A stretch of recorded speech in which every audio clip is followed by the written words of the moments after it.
What's going on, guys? Thanks for tuning into the Local Crown podcast, where we're going to teach you how to wage war on your competition and earn your local crown, also known as the top spot on Google. So, where does confidence come from for you, brother? Confidence comes from consistency, dude, to be honest. I don't have any other superpower other than I can be consistent to something. When I decide to do something, I'm going to do it every single day at that same time in that same way as consistently as possible. I was a good pitcher in high school because I can focus on one spot and I can try to hit that one spot as much as I possibly can. You know what I mean? Like I could play darts. It's the same type of thing. I'm just focusing on that one target and it's the same motion. Shoot hoops, it's the same motion. I can continuously do that one thing over and over again. And then as you continue to continuously do something over and over again, you just get better at it naturally, right? So if you can be consistent at anything, you're going to get better at it. We podcast on my show. We podcast every single day, Monday through Friday, 4 p.m.-ish sharp, because, you know, things happen, right? But we podcast every single day. Right now, because of COVID, I've been doing like 2 or 3 shows a day, right? Because I love doing it. Yeah. And so I've gotten good. We have over 430 episodes, almost 440 episodes that we recorded, and we've just gotten good at it. So we know exactly what to do. I don't have to worry about what questions am I going to ask. I'm more confident behind the mic. My confidence level has grown so much that I can just hop on a stage and have talk to an audience. I know exactly, I can pick any topic that I want to and can just continuously talk about it. I don't stutter anymore. There all kinds of different things. I'm not worried about being in front of a camera, right? All these things that you get better at just because you do them on a regular basis. If you can find consistency in something, whatever it is, whatever that thing that you focus your attention on, you're going to get better at it. And that's where confidence comes from. It's just getting good at that one thing. Like, I don't know about you, but when I was growing up, I'd play Super Mario Brothers. Dude, my son right now, he's got a Switch and he always he has that Mario Maker game and he always tries to make a level that stops me. And I'm like, dude, I'm the Mario master, bro. Like, I spent so much time playing Mario when I was a kid that you can't create a level that I can't beat. And that's the same thing. It's just consistency. Whether you're a kid doing something on a regular basis or an adult doing the same thing, you're good at that one thing that you do on a regular basis, and that's where the confidence comes from. Absolutely. That makes me think of whenever I interviewed Gary Cox. He said, don't just do it until you hate it. Because if you only do it a few times, you're going to be scared. You're going to hate doing it. Whereas if you do it until you feel comfortable doing it, then your comfort zone expands, and now you can just do it. Well, I was reading a book called Atomic Habits, right? And in it, they talk about what's the difference between like professional athletes and regular people who have the same physique and the same style, the same height, maybe the same arm length, whatever. But then you have some people who take it and become super phenomenal athletes and some people who don't, right?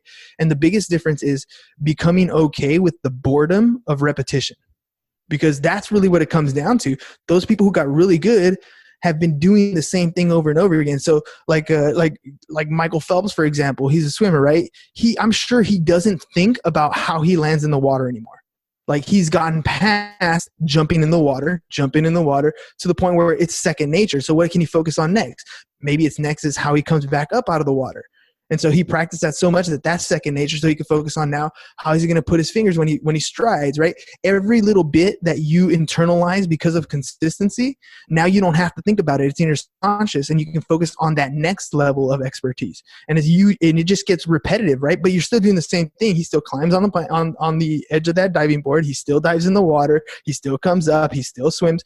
But he's so focused on improving the very next step that he's light years away from you. You want to jump in the pool. You're like, you belly flop when you flop in, you know what I mean? Like, you didn't come right up. You touch the bottom of the pool, like all kinds of different stuff, because you just haven't practiced it. Even though you might be his clone, right? You have the same physique. It's just he spent that time in boredom and enjoying that process of doing it over and over again.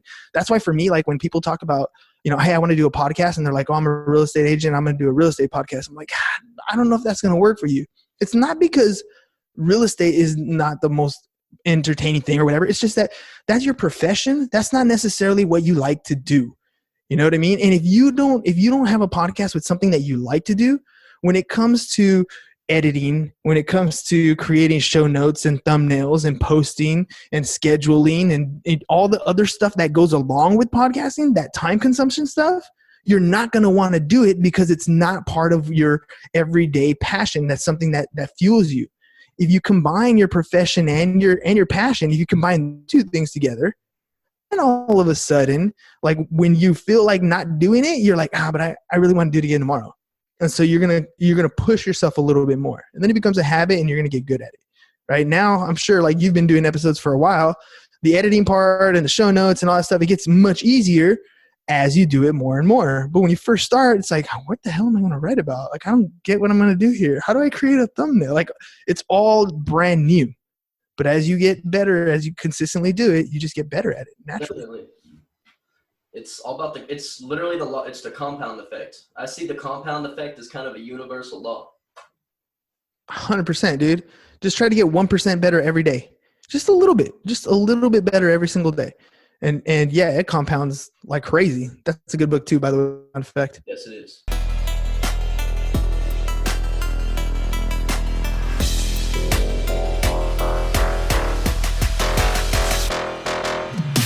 Thanks so much for tuning in. I hope you learned something.